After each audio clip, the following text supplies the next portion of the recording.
Brenda is 50, but mentally she's stuck in the terrible twos. She insists on eating from a pastel pink silicone bowl, demands a booster seat in the car, and if I leave my Sephora bag unattended, she raids it for baby cream. I tried to be gentle. Brenda, come on. You're old enough to be a grandmother. Acting like a toddler isn't cute. People are going to laugh at you. Brenda rolled her eyes so hard I thought they'd detach. A lucky woman gets to be a baby until she's 80. She sneered. My daddy spoiled me before I got married. My husband spoiled me after. And once I popped out a son, he started treating me like his little mistress. You wouldn't understand, Chloe. You've never been loved like that. The mistress comment made me want to vomit in my mouth, but it got worse. On my anniversary with my husband, Ethan, she barged into our bedroom wearing nothing but a silk slip that barely covered her ass. I need a bedtime story, she whined, crawling between us. Baby Brenda is gonna have nightmares. Ethan was sick of it too, but the second he showed a hint of annoyance, Brenda would run to the balcony, screaming she was going to jump. Then my father-in-law, Hank, would storm in. That is your mother. Would it kill you to let her have her way? The house was a constant circus. I kept my mouth shut to keep the peace, until the day I stared at 2 pink lines on a stick. I walked into the living room to share the news, but Brenda was already there, clutching her lower back and arching it dramatically. Good news, everyone, she squealed.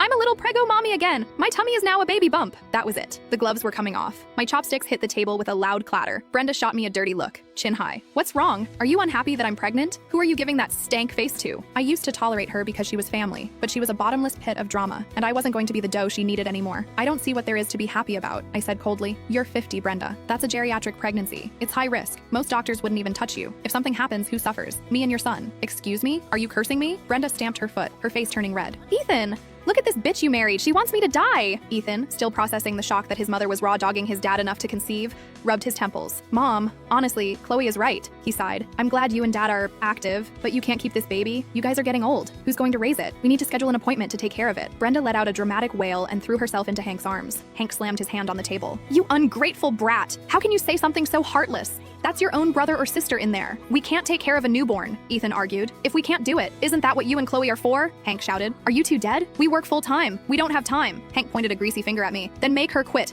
Men need to work, but she's just a woman. She's not going to achieve anything anyway. Let her stay home and raise the kid. Chloe isn't our maid, Dad, Ethan snapped. You can't. Shut up, you pussy-whipped traitor. They say the eldest sister-in-law is like a mother. Letting her raise the kid is an honor. I let out a cold laugh. Hank, maybe finish reading the history books. Eldest sister-in-law is like a mother. Only applies when the real mother is dead. I stared at Brenda. Mom, this time I'm not cursing you, just stating facts. You're trying to start a rebellion. Brenda's chest heaved. She grabbed Ethan's arm and shook it violently, screeching, are you going to let her bully me? I birthed you. Here we go again. She treats Ethan like husband number 2 and me like the help. I grabbed a porcelain bowl and smashed it on the floor. Crash. Brenda shut up instantly. You want to act crazy? I can do crazy. Shut the hell up, I hissed. If you scare the baby in my belly, can you afford the consequences? Silence.